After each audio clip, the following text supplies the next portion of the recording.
A friend of President Trump and former advisor remaining defiant this morning after being indicted as part of the special counsel's investigation. Roger Stone is now the 6th Trump associate charged by Robert Mueller's office. ABC's Kira Phillips is in Virginia with that story.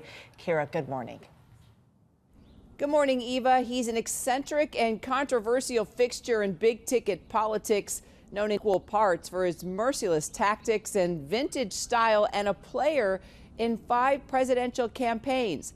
But now one of President Trump's oldest friends has something else to add to his extravagant resume, a federal indictment in one of our country's most high-profile investigations. This morning, there's plenty to say about Roger Stone, the veteran political strategist, longtime Trump advisor, and latest person charged in connection to the special counsel's ongoing probe into Russian election meddling. Charged with 7 federal felonies, including obstruction, making false statements to Congress, and witness tampering. The self-proclaimed dirty trickster channeling his inner Nixon, taking to the steps of the Fort Lauderdale courthouse to proclaim his innocence. I will plead not guilty to these charges. I will defeat them in court. At the center of the investigation, Stone's communications with WikiLeaks. Stone saying on Fox, "There's no evidence that I received anything whatsoever from WikiLeaks, that I knew the subject or the content of this material." Prosecutors say that in the summer of 2016, Stone told senior Trump campaign officials that WikiLeaks might have information damaging to the Clinton campaign. Around that time, after WikiLeaks started publishing the hacked DNC emails, prosecutors say a senior Trump campaign official was directed to contact Stone about any additional releases and what other damaging information WikiLeaks had regarding the Clinton campaign. Mueller doesn't indicate who it was that directed that campaign official to reach out to Stone. At that time, then candidate Donald Trump made this public appeal. Russia, if you're listening, I hope you're able to find the 30,000 emails that are missing. Although Stone himself was no longer officially part of the Trump campaign, leaving in August 2015. Prosecutors also say once he learned the FBI was investigating Russian interference in the election, Stone took steps to obstruct these investigations. Stone, known for conspiracy theories and underhanded tactics, his rise to political stardom is chronicled in the Netflix documentary Get Me Roger Stone.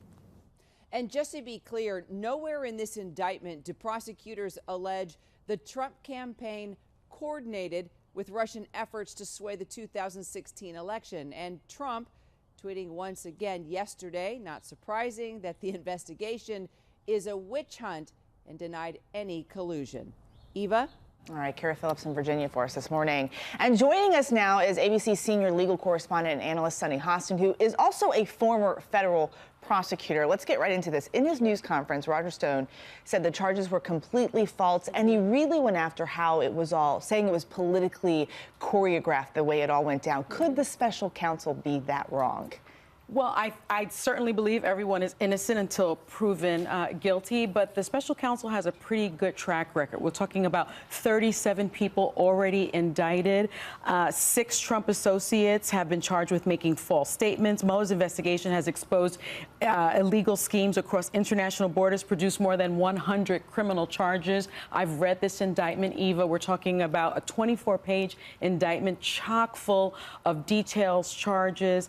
Could he have gotten it this wrong? I think that's really unlikely. And in terms of how this went down, I mean, the FBI certainly does this way. It's for the protection of the arrested. It's for the protection of the agents. You don't want someone to destroy evidence. You don't want someone to harm themselves. And so, of course, you arrest them, early in the morning. You need the element of surprise for everyone's safety. Stone's attorney admits it's possible that he made an honest mistake during his testimony. Is that a viable defense in all of this? I don't think so. I mean, ignorance of the law is not a viable defense. I don't think that's a viable defense. One thing that frustrates investigators, frustrates prosecutors, it really used to frustrate me, is lying during an investigation. It frustrates the truth-finding process, and it's something that we are seeing in this investigation over and over and over again. Again, 6 of the Trump associates that have been charged with lying to investigators. People should know by now that this investigation has been going on very methodically, and they have a lot of evidence. It seems that they have testimonial evidence, it seems that they have documentary evidence, and it seems like they may have tapes of some people lying. And so this is not the time to lie to the Mueller team. And this investigation is not over yet. Sunny Hostin, always a pleasure to have you. Thank you Thanks for joining having us me this morning.